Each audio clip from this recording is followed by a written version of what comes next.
Israeli Prime Minister Benjamin Netanyahu and his cabinet were on the tarmac to greet Modi as he exited his Air India Boeing 747 in Tel Aviv. Modi returned the gesture in trademark style. Netanyahu received Prime Minister Modi's hugging diplomacy, says Elias Dandekar, a historian and researcher of the Jewish Indian community.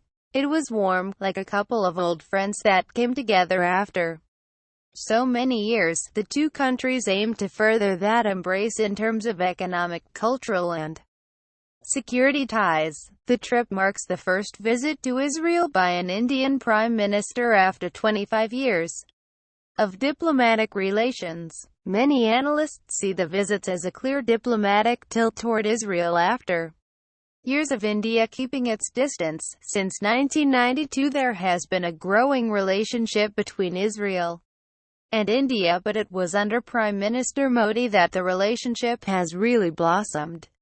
Ambassador Dor Gold, former Director General of Israel's Foreign Ministry, told CNN, the three-day trip covers the breadth of Israeli industry from agricultural and water management to tech startups and commerce. Netanyahu has ushered his Indian guest to meetings with business leaders and students from the two countries, and established an India-Israel CEO forum to create a hub for trade and commerce. 7 major agreements have been signed dealing with water, agriculture, and space technology. The two countries have also created a $40 million research and development fund for joint innovation. Israel is among the leading nations in the fields of innovation, water, and agriculture technologies. These are also among the priority areas in India's development, Modi told reporters, as he stood next to Netanyahu. We are making history together, Netanyahu said.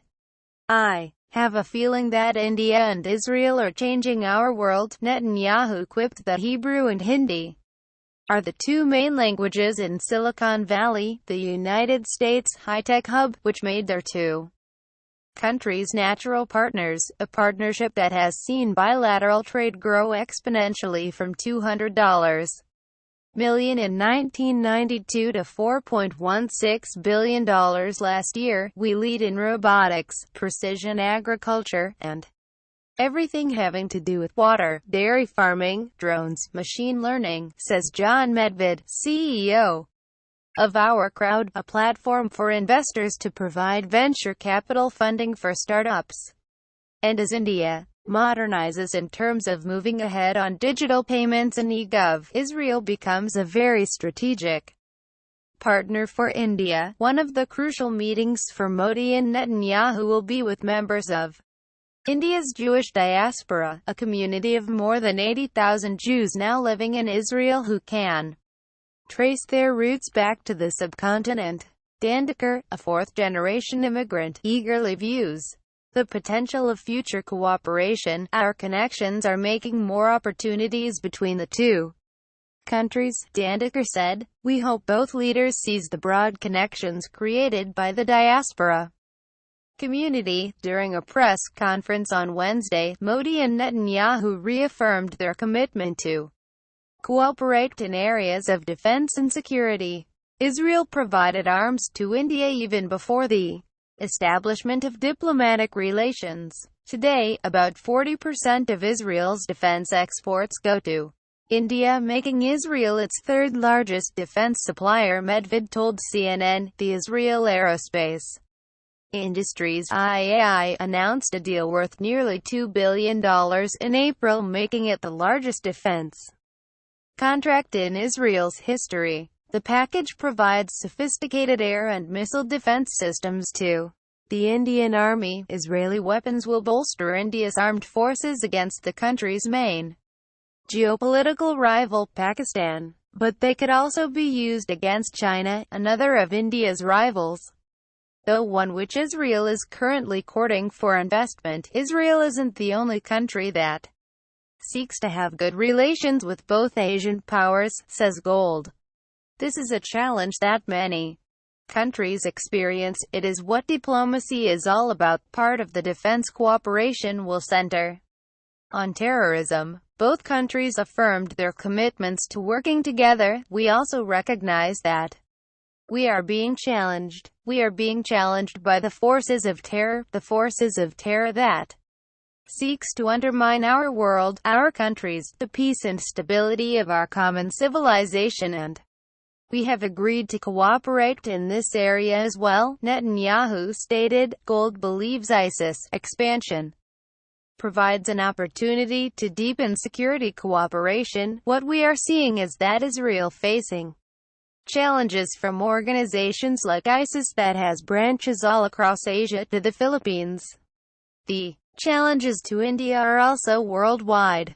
So when these two countries face global challenges, cooperation is very desirable. While in Israel, Prime Minister Modi visited a victim of terror, Moshe Holtzberg, whose parents were killed in the 2008 Mumbai terrorist attacks.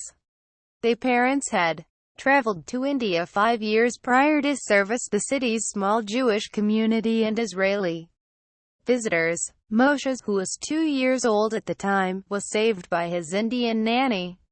Modi embraced the boy and invited him to India. Noticeably missing from this trip was a meeting with the Palestinian Authority (PA). Deputy Foreign Minister Taisir Jaradat told CNN that the PA is upset with Indian Prime Minister Modi. We would prefer it if the Prime Minister of an important country like India, who is visiting the region, should also visit Palestine when he visits Israel, Jaradat told CNN. The Palestinian frustration with India started more than a year ago when India abstained from a UN Human Rights Council vote, which shocked the Palestinians.